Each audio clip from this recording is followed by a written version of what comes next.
नमस्कार दोस्तों, pro people news में मैं आपका स्वागत करता हूं। भारत और कनाडा के बीच तनाव बना हुआ है। खालिस्तानी आतंकवादी हरदीप सिंह निज्जर की कनाडा में हत्या के बाद से ये तनाव बढ़ा हुआ है।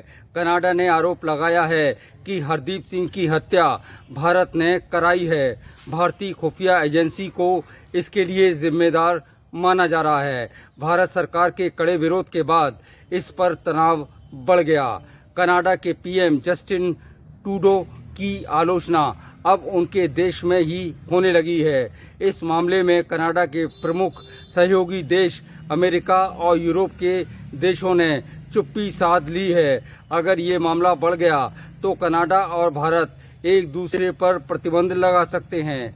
इसका नुकसान भारत और कनाडा में से कौन ज्यादा झेलेगा, इसका आकलन भी हो रहा है। तो हाल ही में जो मसला शुरू हुआ है भारत और कनाडा के संबंधों का, अगर इसको हम थॉरली जाके देखें तो कहानी शुरू कहाँ से होती है कि ये जून की घटना है जब हरदीप सिंह निज्जर की हत्या की जाती है। गोलियां मारकर उसका कत्ल किया जाता है। गुरुद्वारे के बाहर मुद्दा बनाया जाता है कि उसका गुरुद्वारे के चुनाव को लेकर या पदाधिकारियों को लेकर कोई मुद्दा था। लेकिन अब 3 महीने बाद जब नाटो की बैठक होती है, अमेरिका है, कनाडा है, भारत है, 2 और देश हैं, 5 देशों की बैठक होती है, तो जो बाइडेन जो यूएसए के प्रेसिडेंट है उनका कहना कि मैंने मोदी से इस बारे में चर्चा की और हमने ही जस्टिन ट्रूडो को इस बारे में बताया कि वहां पे आपके जो हुआ उसमें भारत का हाथ है। सवाल सबसे बड़ा ये है कि 3 महीने तक अगर इनके पास इतने पुख्ता सबूत थे तो ये चुप क्यों रहे। 90 दिन का समय छोटा नहीं होता, 1 वर्ष का चौथा हिस्सा कहें हम, ये होता है कि इतने लंबे समय चुप रहे। और क्या यहाँ पे अगर ये सबूतों समेत आते, हाँ, हालांकि भारत का इसमें कुछ रोल है नहीं है, ये अलग से जांच का विषय है। पर देखा जाए अगर निज्जर की हत्या है, कनाडा के कानून के हिसाब से वो एक सामान्य व्यक्ति है, उनका नागरिक है।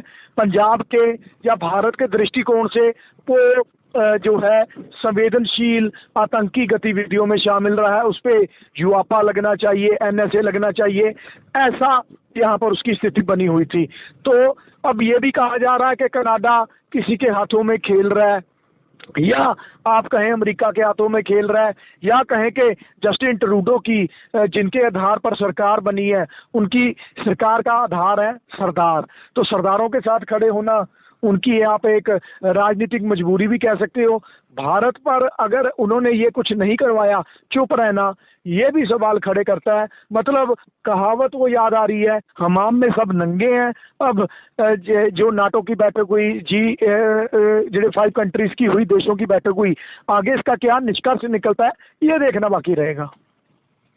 इस मामले में भारत कनाडा पर भारी पड़ता दिखाई दे रहा है। कनाडा के पीएम पर खालिस्तान समर्थक का साथ देने पर उनके देश में ही आलोचना हो रही है।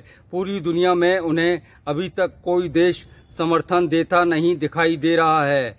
यहाँ बताते चलें कि भारत के बाद सबसे ज्यादा सिख समुदाय के लोग कनाडा में रहते हैं। कनाडा की कुल आबादी का 2.1% आबादी सिखों की है। वहीं कनाडा में प्रति वर्ष लाखों छात्र पढ़ाई के लिए कनाडा आते हैं। इसमें भारतीयों की संख्या लगभग 40% है। इनसे कनाडा हर साल लगभग 30 अरब डॉलर की कमाई करता है। राजनीतिक और सैन्य दृष्टि से कनाडा भारत के सामने कहीं नहीं ठहरता है। अगर दोनों देश एक दूसरे के खिलाफ एक्शन लेते हैं तो नुकसान कनाडा का ही ज्यादा होगा। अगली बार फिर आएंगे प्रो पीपल न्यूज के लिए। अमिताभ आकाश की रिपोर्ट। लेटेस्ट न्यूज अपडेट के लिए हमारे चैनल को सब्सक्राइब करें और साइड में दिख रहे नोटिफिकेशन बेल आइकन पर क्लिक करके हमारे वीडियो को सबसे पहले देखें।